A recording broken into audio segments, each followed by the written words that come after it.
Dan, I just want to pick it up on the gross margin point as it relates to Apple. And I say this in the sense that going back a number of years ago, the bears on Apple would say that Apple is just a tech hardware play and that the margins will continually come under pressure. And at the same time, what we've got today actually is 44% gross margins, which look very, very strong and really puts the bears to the side. But can you weigh in on this and how we should be thinking about it?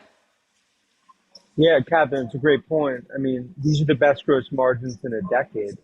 It's because Apple more and more control the ecosystem from chips to software. And I think that's really a big part of the re-rating that we've seen in Apple.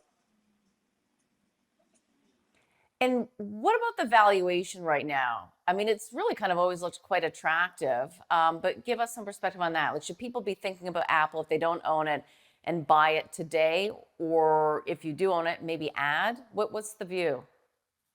Apple's one of our top picks. I view it as it's a sum of the parts play in terms of the services business and the hardware. I think services worth 1.2 to 1.3 trillion combined with the hardware business.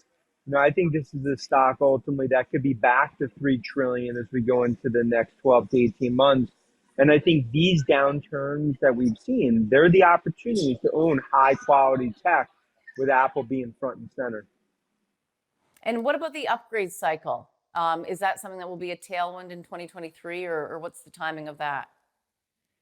Well, despite the macro, you have 250 million iPhones that haven't been upgraded in 4 years. And that upgrade cycle is going to continue to play. I think it's playing out in China. And it's ultimately why Apple is in a much stronger position than other traditional tech players. It's the upgrade cycle, it's the install base, especially going into iPhone 15, which will be coming out. Okay. I always wonder, Dan, weigh in on this. How do you know and when do you need to upgrade your phone? I mean, if you're saying people haven't done it in 4 years, what's the catalyst to get you to upgrade? I think it's when that battery disappears in 15 minutes. I mean, look, the battery technology has improved so much. There's many iPhone users that have just replaced batteries and haven't upgraded. But I think camera technology, and it's ultimately the chips. If you look at the M1, the M2 chip, fastest phone in the world, I think that's really been the game changer for why many upgrade, especially globally. Okay. Let's shift focus here a little bit. And I should mention as well, your price there on Apple's 180? 180, and I think bull case right now is 200. Okay. Let's take a look at Tesla as well. That's another stock that gets so much focus. What's the view there? There's been a lot of volatility, obviously. A lot of volatility, but I think if you look at the price cuts with Model 3, Model Y, it stimulated demand. Demand right now is 2x production.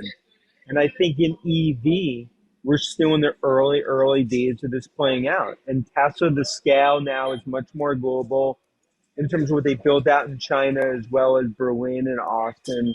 And I think Tesla, in my opinion, is the most transformational stock along with Apple in the market. We continue to be extremely bullish on Tesla here despite the storm.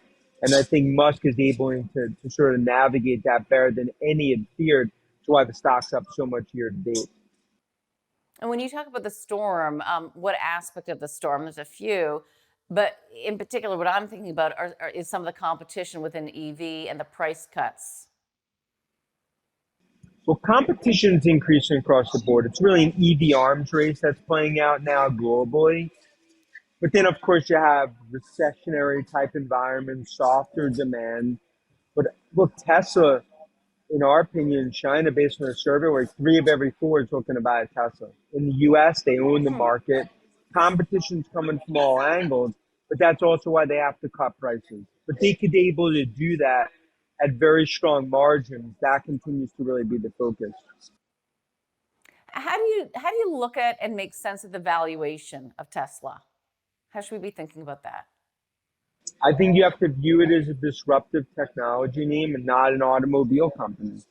I think on disruptive multiple, I think this is ultimately a stock that could get back to that $1 trillion market cap relative to where the market is. I think many have underestimated Tesla and just viewing it as an automobile company. I view it much more of as a disruptive technology play, especially you look at those margins and what they're able to do.